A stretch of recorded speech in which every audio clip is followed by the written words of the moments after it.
opini kami tentang film dokumenter pencemaran limbah cair di Sungai Cirarap. Film ini mengangkat isu mengenai pencemaran lingkungan di sekitar Sungai Cirarap, Kabupaten Tangerang, di mana faktor utama adalah pembuangan limbah cair yang memang mengandung bahan-bahan berbahaya di dalamnya. Masyarakat berharap bahwa Sungai Cirarap di Kabupaten Tangerang dapat digunakan kembali agar menjadi sumber air bagi masyarakat sekitarnya. Yang terkecil aja, perda aja dulu, ternyata kan itu juga tidak dijalankan. Sekarang tiba-tiba kita lihat di sepanjang Sungai Cirarap ini ada ratusan industri yang berdiri begitu saja, kayak gitu kan. Walaupun mereka dapat izin, pastinya mereka juga melalui proses seperti AMDAL, kayak gitu. Nah, pertanyaan saya, gimana proses AMDALnya ya? Kok ujungnya sungai kita malah seperti ini, kayak gitu? Ya kan? Gimana juga proses untuk IMB-nya, kayak gitu kan? Kok bangunannya bisa di pinggir-pinggir sungai, kayak gitu loh? Bagaimana proses kajian-kajian yang itu merupakan urutan untuk mendapatkan izin dari pemerintah? Nah, faktanya hari ini kita lihat Sungai Cirarap seperti ini, dan ini sudah bertahun-tahun, berpuluh tahun ini seperti ini, gitu loh. Ada 3 informasi yang berkaitan dengan film tersebut. Yang pertama yaitu kajian mengenai air Sungai Cirarap. Yang kedua yaitu dokumentasi visual mengenai kondisi sungai sebelum dan sesudah pencemaran. Dan yang ketiga yaitu regulasi yang berkaitan dengan pengelolaan limbah industri. Menurut sumber data yang digunakan merupakan sumber data yang berasal dari wawancara warga sekitar yang merasakan dampak pencemaran sungai tersebut. Kemudian sumber data yang kedua yaitu sumber data yang berasal dari pemerintah, yaitu pemerintah Dinas Kesehatan Lingkungan Kabupaten Tangerang. Dampak dari permasalahan yang dapat diangkat dari film tersebut adalah limbah cair. 3 aspek yang dipengaruhi adalah aspek lingkungan, aspek kesehatan, dan aspek sosial ekonomi. Yang pertama yaitu aspek lingkungan. Aspek lingkungan, hal-hal yang dipengaruhi adalah kualitas air yang menurun, ekosistem sekitaran sungai yang mati, dan tanah yang tercemar di sekitaran aliran sungai. Yang kedua yaitu aspek kesehatan.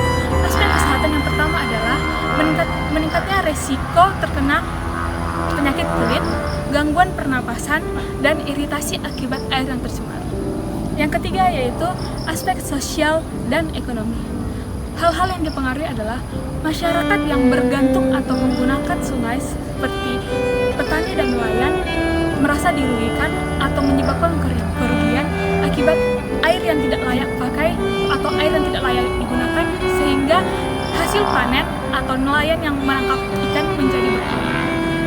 Penyebab utama terjadinya pencemaran limbah cair di Sungai Cirarap yaitu limbah industri yang dibuang tanpa adanya pengolahan terlebih dahulu. Yang kedua, kurangnya pengawasan terhadap pembuangan limbah oleh pabrik-pabrik di sekitar sungai. Yang ketiga yaitu kurangnya kesadaran masyarakat dan industri terhadap lingkungan sekitar. Yang keempat yaitu kurangnya infrastruktur pengolahan sampah yang memadai. Tindakan yang dapat dilakukan untuk mencegah pencemaran lingkungan oleh limbah cair tersebut, yang pertama yaitu kesadaran masyarakat setempat, di mana masyarakat itu harus menjaga dan melindungi sungai tersebut dari pencemaran limbah. Yang kedua yaitu menegaskan dan menegakkan hukum dalam industri yang pengolahan limbahnya yang sembarangan. Yang ketiga yaitu melakukan proses rehabilitasi dengan penghijauan lingkungan sekitar. Yang keempat yaitu melakukan pembersihan limbah padat atau lumpur yang mengendap di sungai tersebut, karena limbah lumpur tersebut bisa membuat sungai ini menjadi bau dan tidak layak digunakan.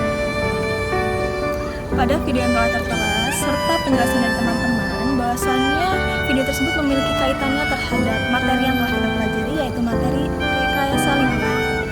Nah, adapun kaitannya yang pertama terkait pengelolaan limbah B3, di mana kita perlu mengetahui pentingnya pengelolaan limbah industri berbahaya serta beracun, serta mengetahui bagaimana regulasi yang baik dan benarnya. Yang kedua, teknologi pengolahan air limbah.